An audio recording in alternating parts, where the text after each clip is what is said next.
Hey all, welcome back to another episode on SaaS System Integrator Partnership Podcast Series. Today we are going to listen to the one and only Jay Mcbain. Jay is a very well-renowned analyst covering the SaaS products, especially on the partnership side. Welcome Jay to our show. All right. Well, thank you so much for having me.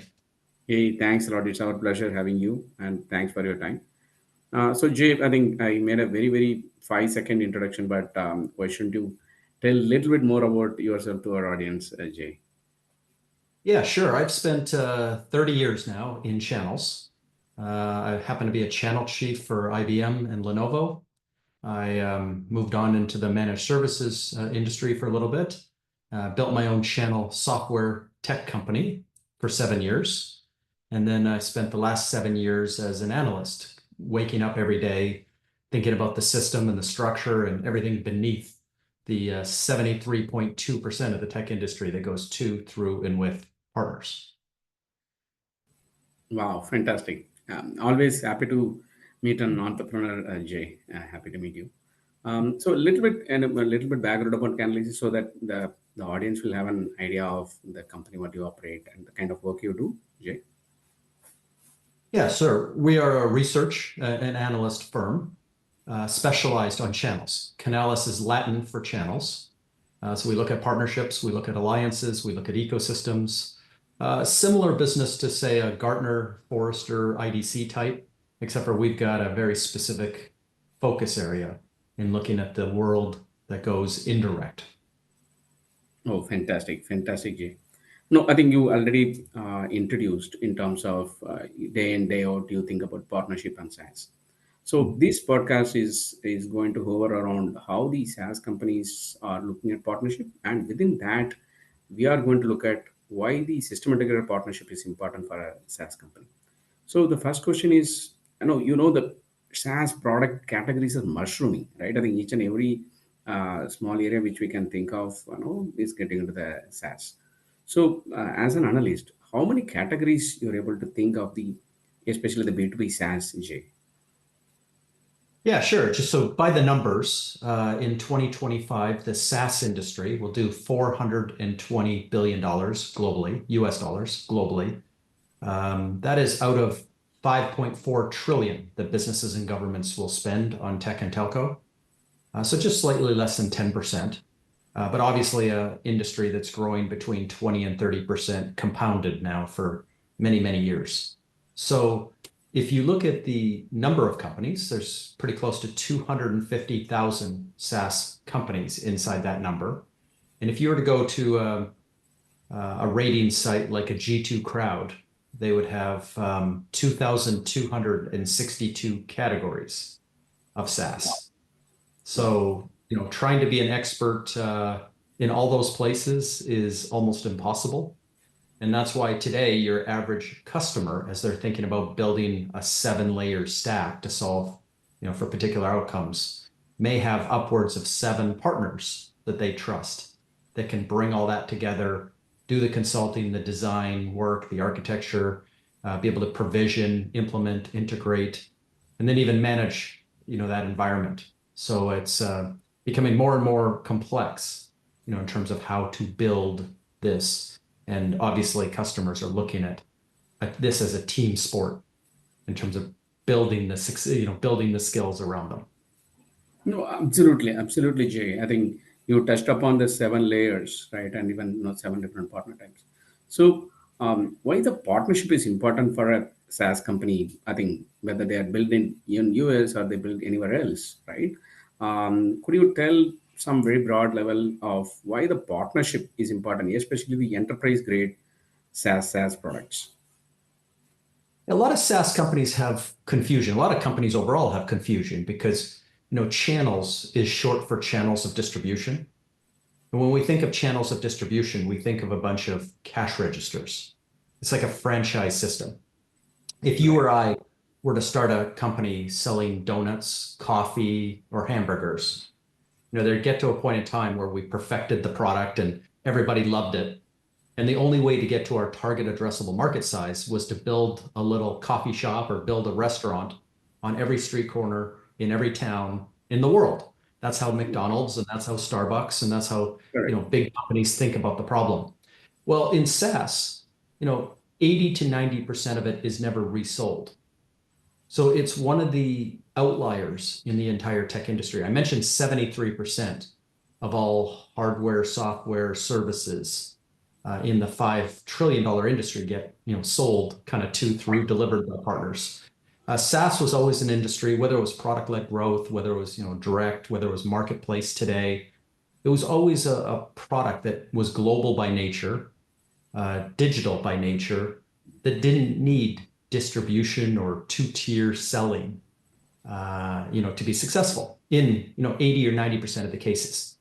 So there's always this idea of partnerships was around channels, and we don't need to build out restaurants. We have the coverage. Right. And I think over the last 5 years or so, we declared this decade of the ecosystem. The first part of it is that SaaS leaders are starting to realize that McKinsey, for example, advising many of the boards of the Fortune 500, now consider the average buyer has 7 partners they trust. Okay.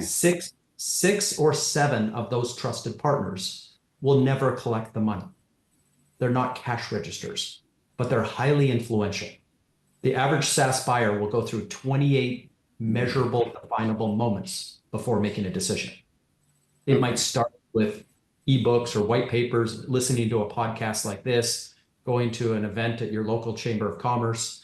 It moves into maybe consulting with Coot. It moves into design and architecture work. But these 28 moments are partner assisted. These are the partners you should be recruiting and kind of looking at non-transacting partners, these non-transacting moments as critical. If you don't know these partners in these 28 moments, there's a high probability that they're pushing something else, not you.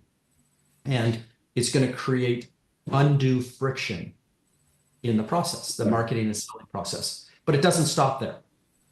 At the point of sale, the configuration, the pricing, the quoting, the bundling with these 7 layers, getting things delivered, provisioned, implemented, integrated. In a SaaS world, everything revolves around the lifetime value of a customer. Right. And as everyone knows, to make a customer delighted, to make them sticky, it's got to be implemented, integrated into the rest of the stack correctly. That's an ongoing process. It's not just a one-time integration. There's always work to be done. And then even managed services. So for every 30 days, forever, in that customer for life scenario, you've got upwards of 7 partners delivering on that. And either they're delivering in your favor, and they've got the skills, they've got the capabilities, they've got the capacity to do that, to not only earn you, but keep you a customer for life. If you're not doing it with partnerships, you're just creating unnecessary friction in all of your sales, marketing, customer success, and product type of strategies. Great, Jay. But even one question which is coming to me is like you mentioned about 7 different partners, 7 different influencers. They are advising the CXOs.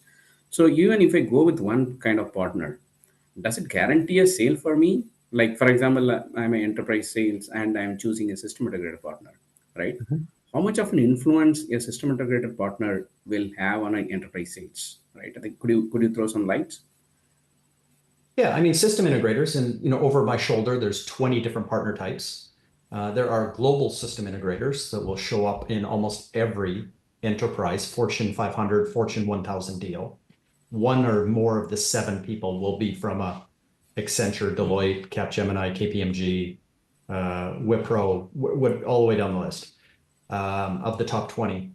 But there's a high likelihood as well that there's a regional system integrator involved as well. And then when you get down into lower enterprise, mid-market, medium-sized companies, it's almost guaranteed that there's going to be some sort of regional system integrator. And I'll give you 6 reasons why. Okay. One is that the buyer themselves have very specific roles, very specific KPIs, success metrics that are based on their role. In many mid-sized companies, the head of marketing spends more money on technology than the head of technology. In that case, I want somebody who understands my job role. I want someone who understands my industry. It could be regulatory, could be legislative, could be governance, could be compliance. But there's 297 sub-industries that I might be a Yeah. part of, that I want to make sure if I'm a mid-sized bank, or if I'm a pharmaceutical company, or if I'm a manufacturer, that I've got someone that understands what I'm trying to accomplish for my buyer. I want somebody that understands the location I'm in, whether it's Okay. a state, province, one of the 193 countries. Again, very localized, cultural and other things that go along with that. Number four is I need to understand the segment. If I'm a mid-sized bank with 5 branches, makes me different, very different than a large national bank. Makes me, very different than a local credit union. I need Correct. somebody that understands SMB up through enterprise and government, et cetera. I need somebody that understands the 2,262 categories of SaaS I could buy. I'm going to be Correct. building the stack. I need that to be, backed up. I need it to be secured with cybersecurity. I need it to be, layered now with generative AI and data lakes. So here's what the 7 layers look like. And, I need people that understand functionally those layers. And then I need people that understand all the business models. There's legacy billing models, there's subscription models, there's consumption models, managed services models. And now we're seeing emerging the generative AI models, which are agent-based models. $2 for this, 10 cents for that.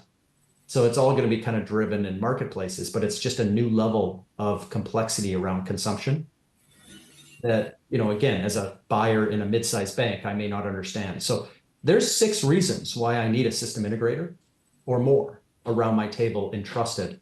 But it's not just a generalist. It's not somebody a single throat to choke that can do everything. It's somebody that's going to bring those very key skills across those 6 places. And they're going to be partnered up with 6 other people in the room. There could be some other system integrators, but there's a likelihood that's a managed service provider. Managed services, for example, is 1.5 times larger than the SaaS industry. For Okay. the 420 billion that's going into SaaS in 2025, there'll be 610 billion in managed Managed. services. So there's a high likelihood that my organization, through the backups, through the cybersecurity, and now through the data challenges with generative AI, there's probably a high likelihood that at least in 15 cents out of every dollar is now spent in managed contracts. So could be an MSP in the room, MSSP. There could be obviously a VAR if they choose, they're one of the 20% who choose to buy in that way. But again, I might have a digital agency if I'm the head of marketing. That's now 78% of them are tech services companies. I'll have a few ISVs in the room. In marketing, there's 14,106 MarTech and AdTech tools. So who I kind of trust the most around my platform, which might be Marketo or Pardot or Eloqua or HubSpot. I'm going to build up a 7-layer stack on top of it. And I might include some of those folks. So this is a team sport. I mean, it's not just an SI anymore. That SI is going to be playing on a team. Maybe the quarterback or maybe the key member on the team, but it means that there's a lot of players going on. Yeah, you are always awesome, Jay, in the way you answer.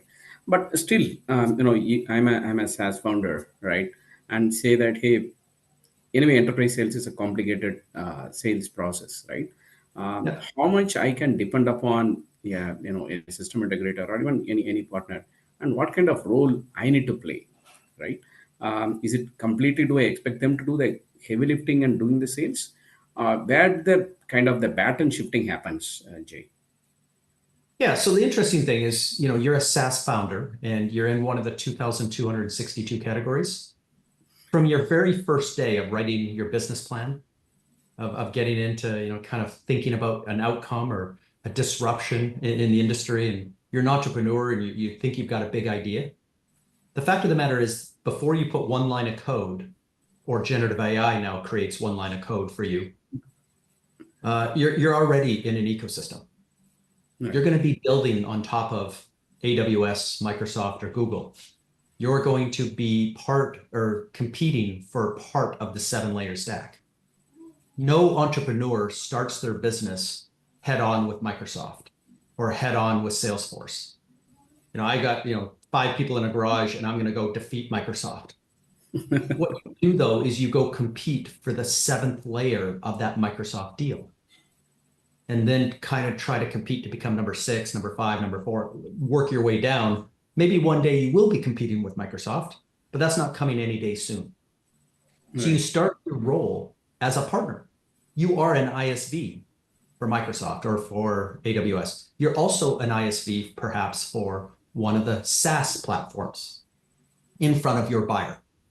If you're building one of the 5,000 sales text tools, you're going to have to play ball in Salesforce, in AppExchange, in Dreamforce, in HubSpot inbound. If you're building a piece of MarTech, I already went through the 14,000 pieces there and how it's going to work. If I'm building a piece of HR software, you're going to have to play ball with Workday, with Dayforce. And the piece that you're building is not going to compete directly with Workday. It's going to be a layer that you might do better than Workday, even if they have that part of the product in their platform. But the customer's going to build 7 layers, and they're going to build seven best of breed. And if you've truly designed something that's differentiated, they're going to use Workday as the base platform and use you as layer 6 or 7 of the deal. And this is how you're going to grow your company, because you're going to go to the Workday conference or the Dayforce conference. You're going to go to these conferences. ServiceNow for a different buyer, NetSuite for a different buyer, all the way down the list. All 12 vice presidents, where 75% of SaaS is sold outside of IT, all have a platform economy that's been set in place for 20 to 25 years now, 25 years if you're Salesforce.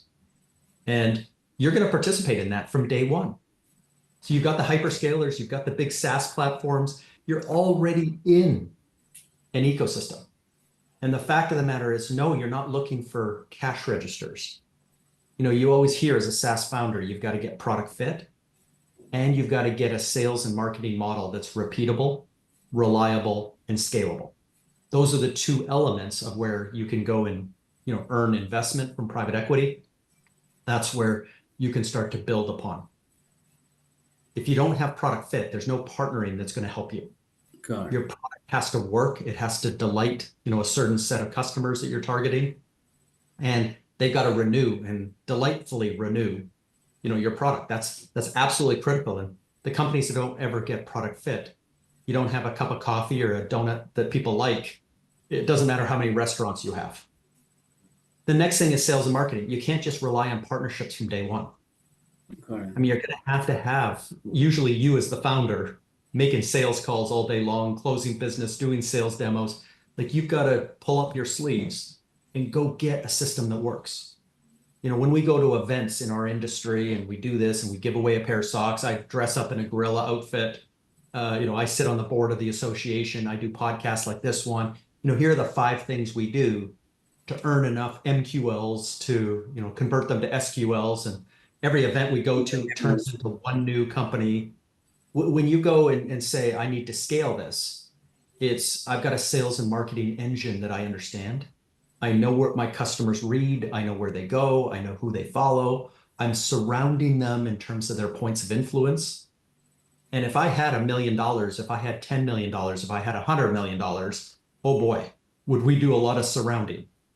And that's the point. After that point of product and point of sales and marketing, that you start to actively look for partnerships who can better surround the customer. Those 7 people that are trusted in every one of your prospects, Right. if they could start saying nice things about you when they talk to the client and inject you at the right time in that client's journey, those are the things where partnerships get formed. And they're not representing something that's not fully baked. Nobody wants to sell bad donuts, and nobody wants to, sell donuts that are, half baked. Got it. Well said, Jay.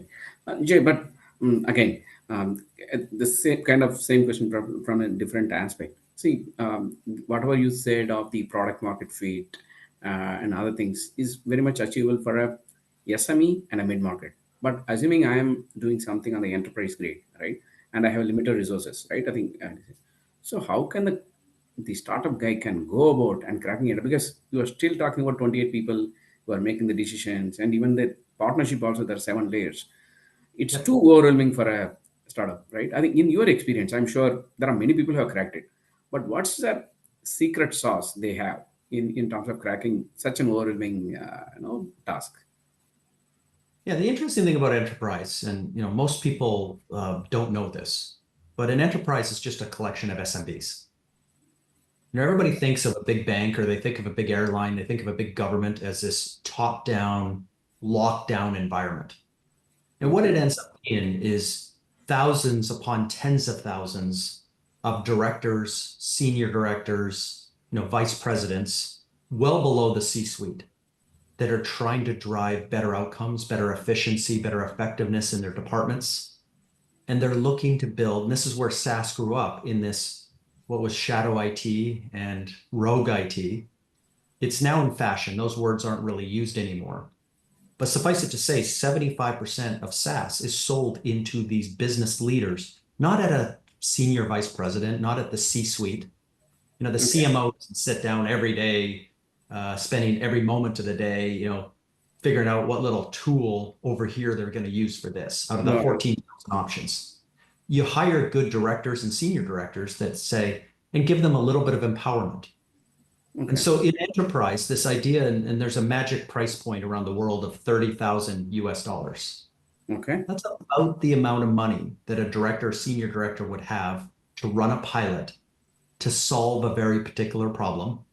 And most organizations will kind of allow people to fail fast, fail cheap, and fail often. SaaS is a wonderful platform to do that with. If you fail in terms of your design of a new outcome for your business, or you want to inject generative AI and you want to, run some early, it's not going to destroy, the ERP system. It's not going to go in and destroy kind of the core, software systems at the company. You're going to be out there over here. And if it's a negative outcome, you can shut it off. That 30,000 pilot kind of turns off and we move on a different way. On the other side, if it's successful and that 30,000 turns into $300,000, turns into $1 million in the enterprise, which is the land and expand what the SaaS founder wants, then it goes up the line. The director brings the senior director brings a vice president. When you're at that $1 million level, the CFO and everybody's involved now, but it's not this, big animal that you have to go top down and hobnob with the CEO and hang out with the board and think Okay. that when I worked at IBM for 17 years, that's what it was. It was really top down. You couldn't get fired for buying IBM. And all 7 layers of the solution would be IBM because that was, even though we were selling maybe a B or C level product on many of those layers, it didn't matter. You couldn't get fired for it. If something broke, this company would, you know, We'll fill up fix the it. airplanes to fix it. This Got world is the opposite of that. I'm going to buy 7 best of breed products. I expect them to integrate together. I have these 7 partners that are going to go help me with that. And I'm going to drive home this piece. So in enterprise, you're not looking to go top down. You're looking to go to every director who may have the problem you solve for and get them signed up for some sort of, and product-led growth. It could be free, but in enterprise SaaS, it should be a $30,000 pilot that, if successful, should turn into a $300,000 ongoing thing, and then up from there. And suffice it to say, the only way these pilots are successful is if you get those 7 partners helping you, injecting you through those first 28 moments. But after that initial sale of the pilot, how it gets rolled out, how it gets adopted, how it becomes sticky is mostly about partners and less about you. And if there are powerful, influential, trusted partners saying no to your product, it's very hard to overcome because your customer doesn't want to fire these people who they may have had for decades, and they trust their career, they trust their lives to. This is who you don't get fired for now, is bringing yourself a team of experts that just know how to do what you're trying to do. That's how you don't get fired nowadays. And you're not going to overtake one of those or multiple of those trusted advisors and somehow sneak through the middle. Got it, Jay. Got it. So, Jay, you just mentioned, we can't expect the partner to do everything, right? I think doing demand generation for you and other things, especially when your brand is not big, right? So, in one hand, as a founder, I need to do my marketing. I need to spend money in demand generation and the market building stuff. On the other hand, which also I will manage a direct sales. And on the other hand, I also need to maintain the 7 layers of partnership, right? So at what stage do you think, especially I'm putting this from the enterprise context, enterprise sense. At what stage it is feasible for you from your experience? Is it like you have X number of clients, X number of revenue, or $100 million in pocket? What stage it is feasible? Otherwise, either you'll be spending too little everywhere, too spreading too thin, or you might be chasing one particular segment, and it might not be a best fit for you. So according to you, what could be the right stage in which they can expect a enterprise grade SaaS product looking at a partnership as a full blown, especially a system integrated partner? Yeah, so stage one starts on day one. Like I said, you built your product inside an ecosystem. You're participating in a platform ecosystem in front of your buyer on day one. So if you built your product, let's say in the marketing world, in year one, when you have no money, you're going to buy the cheapest flight you can get. Maybe go to Adobe's conference, maybe go to Oracle's conference, maybe go to HubSpot's conference, maybe go to Dreamforce. You're not going to be able to afford $50,000 or $100,000 to put up a booth, but you should be there. When 185,000 people go to Dreamforce and they descend on San Francisco, just kind of being part of the buzz, figuring out the lay of the land, asking 1,000 questions, the hallway conversations, the hotel lobby bar. You should plan to get very little sleep. And try to work your way into some parties if you can. But the fact of the matter is that's your ecosystem, because your buyers are in San Francisco. Your partners are in San Francisco. It's what Mark Benioff would call Ohana.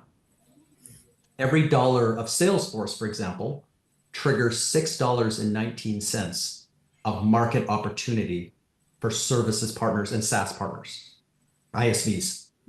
So in that $6.19, it means every $100,000 Salesforce CRM deal will end up being almost a $700,000 customer spend. It's up to the customer whether they insource or outsource, a little bit of it, a lot of it, somewhere in the middle. But the fact of the matter is the ecosystem, the partners around the deal will on average make $2 to $3 for every dollar that Salesforce makes. In that environment, and when the CEO of that SaaS product and that ecosystem is very open to partnering and open to these force multiplier effects, you should be part of that conversation on day one. And your product may not be, fully out of beta yet. Your, sales and marketing is just you on the phone. Whatever it is, you got to be immersed. You can't go wait. Like this whole idea of doing a stealth startup and going under covers for like 2 or 3 years while you build it. Okay. Nobody has that kind of money. No private equity company wants to do that anymore. They go get in market, go find 5 or 10 customers that you can build with, and hopefully they spend some money with you so you can use that for development and sales and marketing. So you blunt a little bit of the startup costs and kind of bootstrap it as much as you can, because you don't want to lose the valuation on your cap table either. That's right.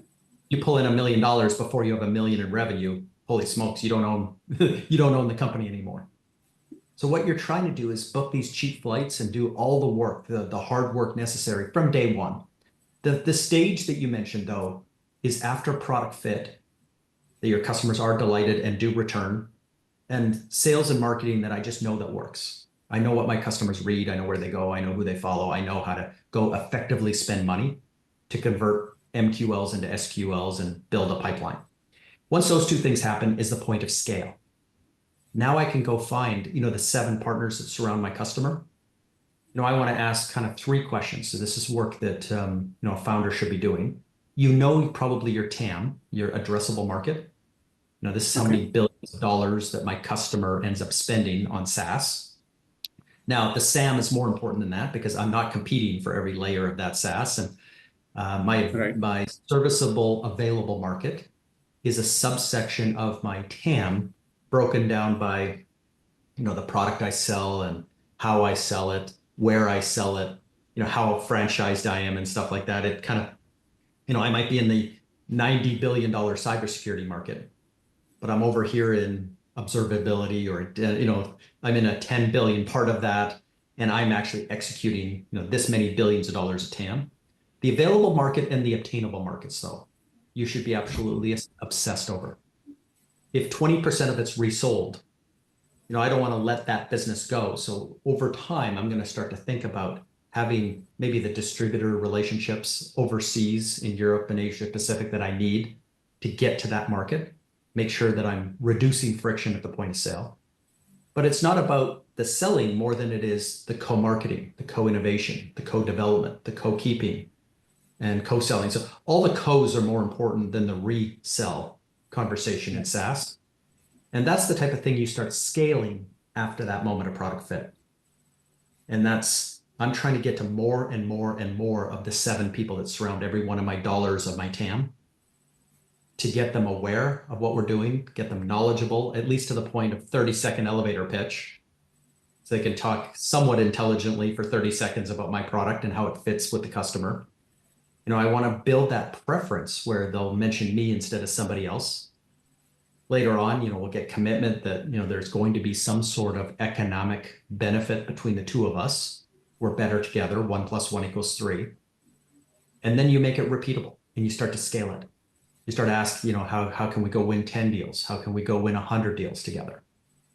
And rinse and repeat. This is when, at that point, you start to probably think about a repeatable program. You think about processes that are automated. You think about buying underlying technology. There's 233 pieces of SaaS just in the channel software tech stack that you start to think. And there's 11 islands of innovation. And as you build your 7 layers of channel technology, you probably hire your first dedicated channel person. And that actually comes faster than most people think. People think I get to 100 people, I get to 200 people, I start to think about building out a channels department.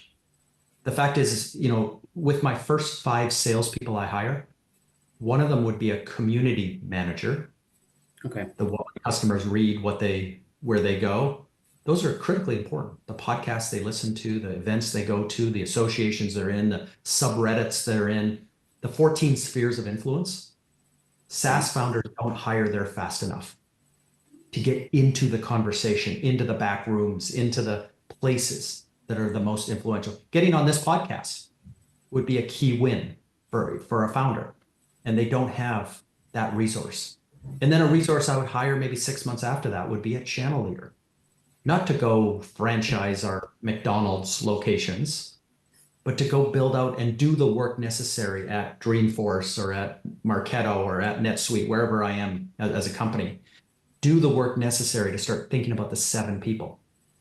Starting to build an email list, starting to build a Rolodex, and maybe that person that I hired to do this job already comes from my industry, have already done it. They already own the Rolodex, and they can start day one right in the market and hit the ground running. But this would be hires that come much earlier than most SaaS founders think, because again, they're confusing channels with channels of distribution. Yes. Yes, actually, you preempted my next question, Anjay. I think we talked probably a lot about the buyer, right? I think how many influencers, how many layers. Could you talk a little bit about the sellers? Means, I think you mentioned about 2,000 plus categories of companies and multi layers of the SaaS companies. I think categories and companies. Now, out of them, how many are following how many partnership categories? For example, yeah, one company at some stage they're having 3 types of partnership. Is there any kind of statistics around J so that the audience can understand? Hey, if everyone is having a 3 categories of partnership and I am not following it, that means probably I'm missing something. And could you also tell, like, based on the different? Probably I will ask that second question a little later. The first level is what I'd like to know. Yeah, I mean, there's 6 layers of partnering. 3 of them overlay the customer journey. So very simply, before the transaction, that $30,000 pilot, at the point of transaction, and then after the transaction. If you break the customer journey just into 3 parts, before the transaction, there's 28 definable moments.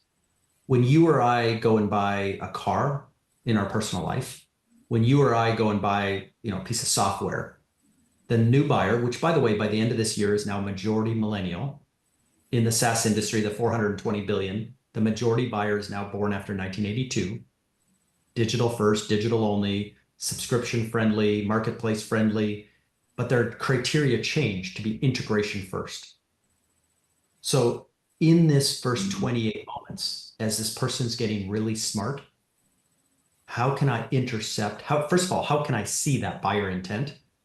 At the end of the cookie, when I can't just buy data from Google or Facebook, Cambridge Analytica, and as a startup, you can't afford it anyway to go buy buyer intent data at that level.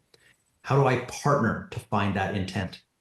It's other people's ebooks, it's other people's podcasts, it's other people's events at that point. How do I convince them to share that data with me and see deals earlier than ever? When I understand it's later on into the consulting, design, architecture work, how do I know which SI is on top of that and is leading that? How do I know when Coot is on these type of deals? How do I get you to share the data? Like what would be the relationship, in those 28 moments? That's one partnering motion, co-marketing, co-selling. Okay. At the point of transaction, whether it goes direct, whether it goes through a marketplace, and there's private offers, multi-partner offers, distributor, sellers of record offers, whether it goes indirect through a distributor. At the point of sale, there's going to be a whole layer of partnering. Whether that partner collects the money or not is somewhat irrelevant. There's going to be motions to make sure you got the customer to the dance, you got them on the dance floor, and then you got to flip to the third part, which is keeping them dancing all night long. Every 30 days forever. Again, our North Star is customer for life. If you only have a customer for 1 year and they don't renew, it's not profitable and it's not a good way to run a business.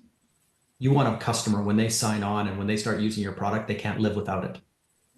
Until the end of days, they have to pay you that monthly rate because they can't live without it. So who does that work every 30 days forever? Getting obsessed on those 3 partnering motions, you'll start to realize that there are 20 different partner types that may show up. And getting good at figuring out who the 7 trusted partners are at every particular prospect is a skill that's absolutely necessary as we're going into kind of this next phase. And then underneath that, remember, the new buyer is integration first. Inside my category, if I'm a MarTech or AdTech, there's 14,000 peers that I have. I probably compete directly with very few. Right. Totally overlap, but we're going to partially overlap probably with all 14,000. Okay. We might be able to get to the same outcome using some kind of other way. And the fact of the matter is we happen to do it better. And so in this world of integrations, the new buyer will buy a product 80% as good as the next one if it works better in their environment. This new integration world is the 4th thing, is building out all the alliances with the hyperscalers, with the big SaaS platforms, even with hardware companies. Yesterday you had CrowdStrike and SonicWall with an agreement. This was a month after CrowdStrike announced an agreement with Fortinet. 2 firewall companies, hardware companies, getting together with the cybersecurity leader, platform leader, one of the platform leaders, CrowdStrike. So you wouldn't think of hardware alliances, but there they are. And then you move over to strategic and business alliances as the next 2. They're different in terms of, SI, a GSI might be a strategic alliance. Another company might be a business alliance, like a route to market type of alliance. The fact of the matter is starting to figure out who around your buyer is important, that 1 + 1 = 3 or better together. And so those are later on in the company, you might have leaders for all 6 of those things. And all 6 of those people might report to a chief partner officer. So at the biggest SaaS companies, at the biggest hyperscalers, at the biggest hardware companies in the world, you have these chief partner officers now with these 6 vice presidents. And these are the people that when you're a startup, you get to know and you want to become one of the ISVs. And very much, I'll give you another hint, you want to become partner of the year. Okay. When you're a founder, one of your targets in their first 3 to 5 years, in the environment you're in, whatever buyer you're going after, it would be great to be partner of the year because it literally doubles the value of your company and it multiplies your visibility by about 10x. Got it. Last week, we had CDW by Mission Cloud. Right after Mission Cloud, the same day, won Partner of the Year at AWS. We had Right. Insight, a big reseller, bought SADA, who is Google's Partner of the Year 7 times over. Then they bought ServiceNow's Partner of the Year last year. ServiceNow's Partner of the Year this year just got bought by Presidio. So winning a Partner of the Year is an absolute critical thing. When I go over to Microsoft in Chicago a couple of weeks ago, AvePoint was the Partner of the Year on SharePoint. Nerdio was Partner of the Year on Virtual Desktop. You got these companies that are succeeding. Pax8 was Partner of the Year on Copilot. You get these companies that just elevate their value and get the attention of Wall Street because they play a role. That starts day one and getting into and working inside these alliances and these strategic go-to-markets. This is how you succeed in today's pretty crowded environment. Wow. Wow. This definitely interesting. So, earlier we had Microsoft's, making 98% revenue from partnership and other things. And you also mentioned the new companies, yeah, SaaS, especially the AI. I think probably they are disrupting the, the distribution channel. There's more of direct sales happening, right? So if a $100 million company, which is recently funded and doing enterprise, they are thinking for the first time on channel, means they, I think I clearly got it from day one. They are building the product in their ecosystem, but probably they have not engaged with any kind of any channel partner or any partnership, right? But they are thinking the system integrator for the first time. So how can they really go about? Because there are so many plethora, and right. I think is it like a bottom up approach? They need to do client, deal by deal, which SI is working on. Will they approach, or will they go from the top down? Like, go and talk to TCS, go and talk to KPMG, and then go percolate to the game. Yeah. First of all, I don't think I've ever met a $50 to $100 million SaaS company that doesn't have a whole list of partners. You don't get to that level of success without knowing the 7 people and the influential people. And whether it's structured, we talked about this earlier, whether you have full-time, partner people in your company, you have a program that's bolted down, you have bought technology to make it repeatable. Maybe you're at that stage now when you hit, 50 million, but boy, are you late to the game. You've obviously built something, if you did it via product-led growth or something like that, you've obviously built something like a Dropbox, Box, Zoom type of thing that just took off. But that itself is not a unicorn. That's It's a an lottery. outlier. Okay. Yeah, so that's an outlier. But building to a 50 to 100 means that you've already succeeded and you've got probably a lot of this started. And yes, now you got to turn it around and really dig in. This is that point of scale that we talked about. I need people that work for me that are absolutely wake up every day obsessed about my customer. And it's not just, checking the box at all the GSIs and the biggest regional system integrators, because Accenture has 720,000 employees. True. I will tell you that you don't just walk into headquarters, get a lunch and learn. They put 720,000 people, in a boardroom, and you get to show them how great you are. It's not the way it works. You work at the grassroots. You work around your customer. If they're listening to this podcast, if they're going to an event, if they're going to a peer group, if they're a board member of an association, if they're listening to there's 14 different ways that they're influenced. I want to be watching for Accenture in each of those 14. Because what you're going to find really quickly is Accenture, acquires somebody every 7 business hours. And so somebody who used to be really strong in mid-sized banking in Northern Scotland is now the vice president of Accenture in mid-sized banking in Northern Scotland. But they're probably running the mid-sized bank community in Northern Scotland. They're probably running these, digital events, and they're probably running the LinkedIn or Facebook or subreddit or Slack channel or Discord channel. I mean, of all the 14 different ways, that's how you get into Accenture, is finding the people that surround your customer that happen to work for the GSIs, that happen to work when you're looking at your customer and following those breadcrumbs, the things they read, the things they listen to, the places they go, who are the people on stage? Who are the people that sit on the board of those associations? Who are the people that are on these weekly podcasts as guests? Once you do that work, you start to list off, thousands of names. There are your SIs. They happen to work for companies, and that's your relationship with these SIs, is the people who surround your customer who happen to work for those companies. It's not the companies themselves. You can't knock on the front door of an SI. There's 35,000 vendors every day knocking on the front door of Accenture. They have a whole vendor management team now trying to block the door and pay you, if you actually want to lunch and learn with, 100 people, you got to pay handsomely to do that. All right. So you got to start, don't think of partnering as starting with the partners themselves. Just think of partnering as starting always with your customer and understand who surrounds them. And then who surrounds them is your partner strategy. If I find that 80% of my customers are surrounded by a managed service provider, I'm probably going to build a managed services program.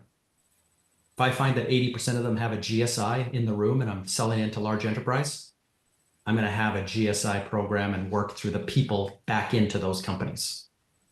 That's it. It's very simple, but you never take, as a founder at any stage in your company, including when you hit the Fortune 500 yourself, you never take your eye off your customer, because that answers all your partner questions. Perfect. I think it sounds like a playbook for partnership. I think we'd love to talk more, Jay. I think it's always interesting to talk, but I am cognizant of the time, and you also have another talk. So thanks a million for your time and for the valuable insights you're sharing. Looking forward to probably talking to you again in a different episode. All right. Thank you so much. Thanks a lot, Jay. Thanks.